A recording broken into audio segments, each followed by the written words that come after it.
नमस्कार, दंडवत. मी आपली मावशी सुनंदा पाटील.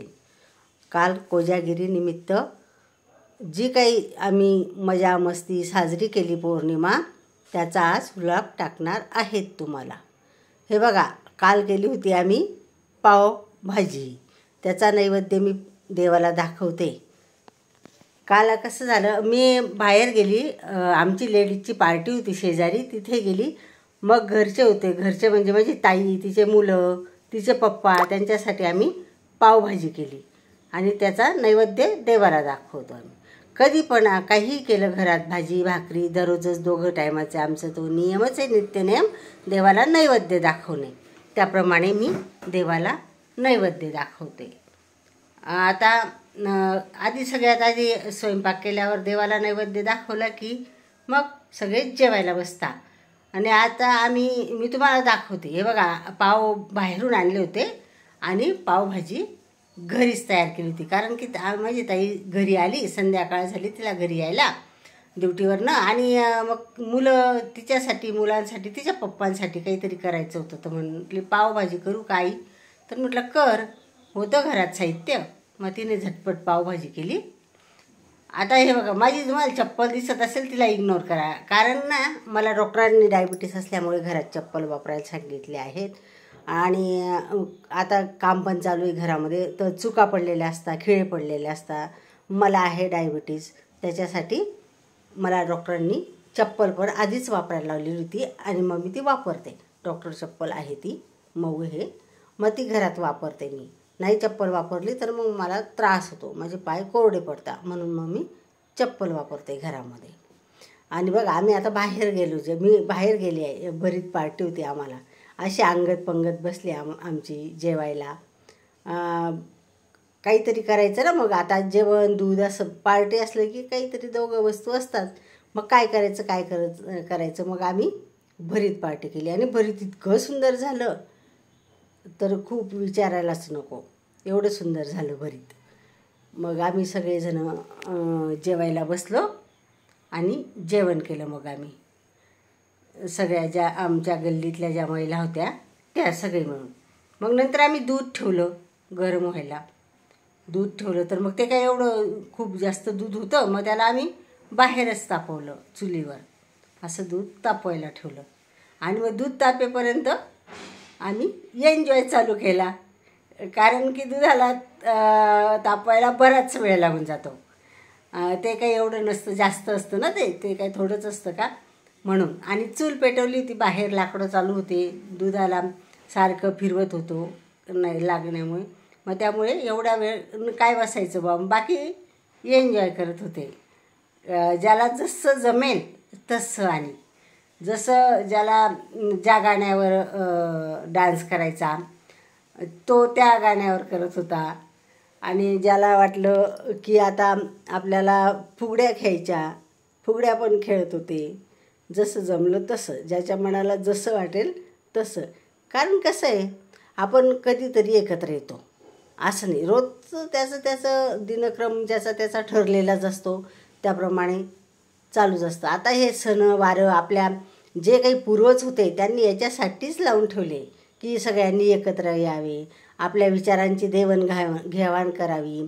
आणि परिवाराची विचारपूस करतो, नातेवाईकांची विचारपूस करतो. आता ठीक आहे, आता आहे आपल्याकडे मोबाईल, त्यामुळे आपण मोबाईलवरनं विचारपूस करून घेतो. तेव्हा तसं काहीच नव्हतं ना साधन. मग असे एकत्र यायचे सणानिमित्त, काही कार्यक्रमानिमित्त, आणि मग चालूच राहायचं असं विचारपूस करणं. हे बघा, आता परत दुधाकडे आली मी. आता दूध तापवणं चालूच आहे. तापवणं म्हणजे आटवणं. आपण काही नुसतं तापवून नाही घेत, कोजागिरी पौर्णिमेला आटवतो त्या दुधाला. मग ते चालू आहे दूध आटवणं. आणि इकडे बघा, ते दूध आटवणं तर एका बाजूला चालू आहे, पण मग बघा, मी तुम्हाला सांगितलं नाही का, गप्पा गोष्टी, विचारांची देवाणघेवाण, किंवा आपलं जे काही नातेसंबंध असतात त्यांची विचारपूस, असं करत म्हणजे या निमित्ताने आपण करतो. म्हणून गप्पा चालू आहेत. आणि ज्येष्ठ मंडळी आहेत तर मग त्यांना नाही डान्स करायचं, मग ते खाली बसून चालू आहे त्यांच्या गप्पा गोष्टी. हे बघा, इकडे बंगळी आहे, त्याच्यावर ही एक ताई बसली, गालाला हात लावून. ही ताई आहे, दुसरी ताई ती मोबाईल पाहते. आणि हे बघा, ही ताई आता म्हणते, त्या दुसऱ्या ताईला सुना येते आमच्या, तर ही म्हणते की मी करते आता, तू नको करू असं म्हणत होती. पण ती म्हणते नाही नाही मी करते, तुम्ही दुधाकडे पहा अशी म्हणते ती. असं चालू आहे सगळ्यांचं. चंद्र पाहते बघा, ही एक ताई चंद्र पाहते, आला कुठपर्यंत आला, वरती आला का. 12 वाजले, जवळजवळ 12 साडेबाराची वेळ आहे. तर मग ते असं चालू आहे. आणि खूप जाळ लावलेला होता आम्ही. मग ते जाळामुळे ते पातेल्याला लागेल ना दूध, त्यासाठी असं सारखं फिरवत होतो आईपाईने, ज्याला जमेल तो तसं.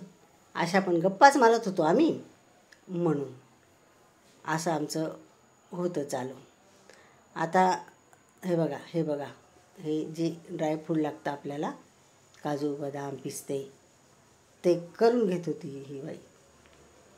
हां, आणि मग ते त्या ताई विचारत होत्या, आता ही साखर ही टाकायची का एवढ्या लवकर, तर बाकीचे नाही म्हणत होते, थांबा जरा. मग इकडे एन्जॉय चालू आहे बघा.